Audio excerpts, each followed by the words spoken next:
আমরা বঞ্চিত হচ্ছি।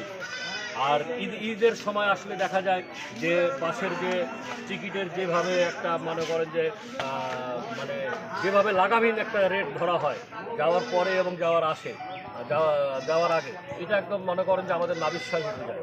আমাদের যে সমস্ত এলাকার হতদরিদ্র যারা গার্মেন্টসে চাকরি করে, বিভিন্ন ছোট ছোট জায়গায় চাকরি করে, তাদের পক্ষে বাড়িতে এসে ঈদ করা অসম্ভব হয়ে যায় প্রায়।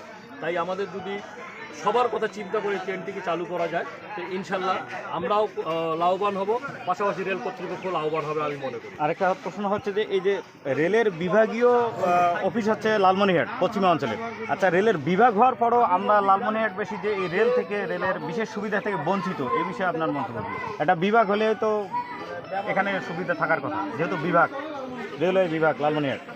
জি, আমাদের কষ্টটা তো সেখানেই। পশ্চিমাঞ্চলের রেল বিভাগ হচ্ছে ব্রিটিশ আমল থেকেই কিন্তু লালমনিরহাট এশিয়া মহাদেশের মধ্যে মনে হয় দ্বিতীয় স্থানে আছে লালমনিরহাট বিভাগটি, রেল বিভাগ।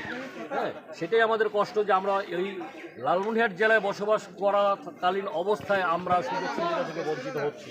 আমাদের প্রতি বৈষম্য সৃষ্টি করা হচ্ছে, যে বৈষম্য বিরোধের কারণে মনে করেন বৈষম্য দূরীকরণের কারণেই কিন্তু ছাত্র জনতা পুনরায় দেশকে মনে করেন যে স্বৈরাচার মুক্ত করেছে। সেখানে কেন আমরা বৈষম্যের শিকার হব?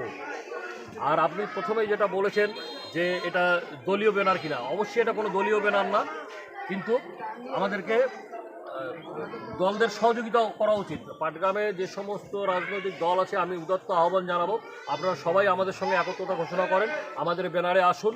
আপনারা পাটগ্রাম জনমানবের কথা চিন্তা করে, আপনারা পাটগ্রাম উন্নয়নের কথা চিন্তা করে, সবার কথা চিন্তা করে আপনারা আমাদের ব্যানারে এসে কাজ করুন, আমাদের আন্দোলনকে সহযোগিতা করুন, আমাদের অবরোধকে আপনারা সহযোগিতা করুন, আপনারা আমাদের পাশে দাঁড়ান।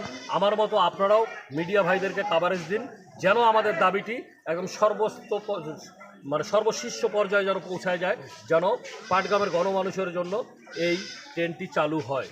হ্যাঁ, ধন্যবাদ।